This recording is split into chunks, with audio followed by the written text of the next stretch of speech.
Guys, another update don't show.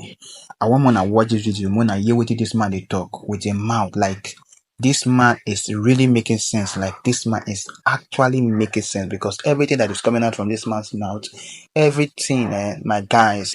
See, normally, majority of people with they watch this video now, they save money for bank. You understand? They deposit money for bank, but not be everybody know wetin bank dey use the money wey dem dey save dey do. You understand? Normally, bank no dey save money. Like bank don keep money because the more you like, the more you know you come to the bank, you deposit that money to the bank. Bank give that money out. You understand?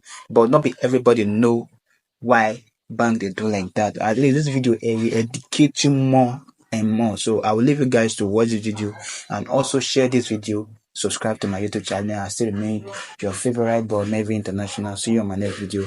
Bye. If the banks lived by their own advice, which is save money, the banks would be losing money. When you go and deposit $1,000 in the bank, that cash that you deposited is a liability for the bank. An asset is something that puts money in your pocket. A liability is something that takes money away from your pocket.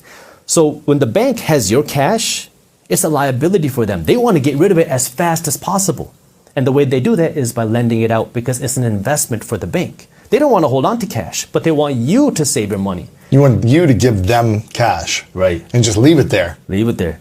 And what's happening to your cash while it's there? It's losing value to inflation each and every day. Every day that you keep your cash in the bank, you're becoming poorer each and every day. Now it's funny, I made a video on this in 2016. It was my first video to go viral. It was called You're Guaranteed to Go Broke If You Do This. And I was talking about inflation at 2 to 3%.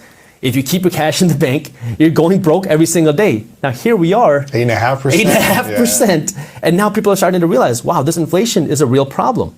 And so now when you keep your cash in the bank is paying you 0.01%, maybe 0.5% if you're lucky. And they're turning around lending it for 5%, 6%. And so the bank does not want to keep that cash in savings because it's a liability for them. They want to keep you spending money on their credit card because now they'll get to earn 18 to 25% in interest every time you spend $1. Wow. Governments want you to be financially uneducated because when you're financially uneducated, guess what? You are an employee and you're a consumer.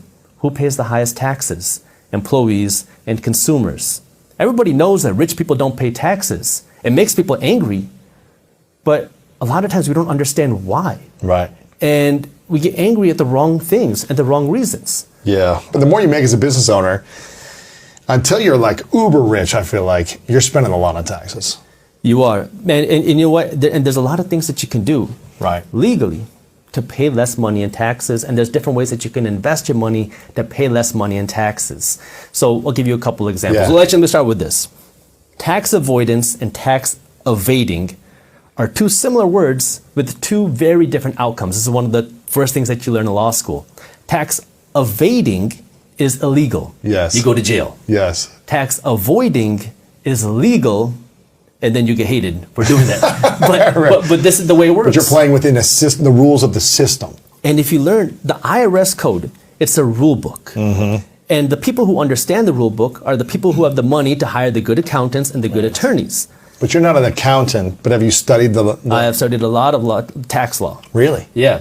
And so what happens is wealthy people will understand how this works, play within that system, and pay little to no money in taxes. What are 3 things that people who are making $500,000 and above should be doing to avoid taxes better? So let's start with, I'm going to assume that you have either some sort of your own income, you're a side hustler, or you are a business owner. Yes.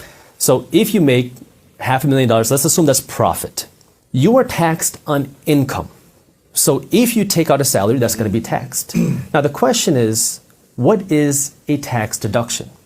Or the better question is, how can you make something a tax deduction? Because anything can be a tax deduction if you know how to make it a deduction. Mm-hmm. So that's the question that you have to ask yourself, because if you don't have an income, you don't have any tax. Right. So this is what wealthy people are doing.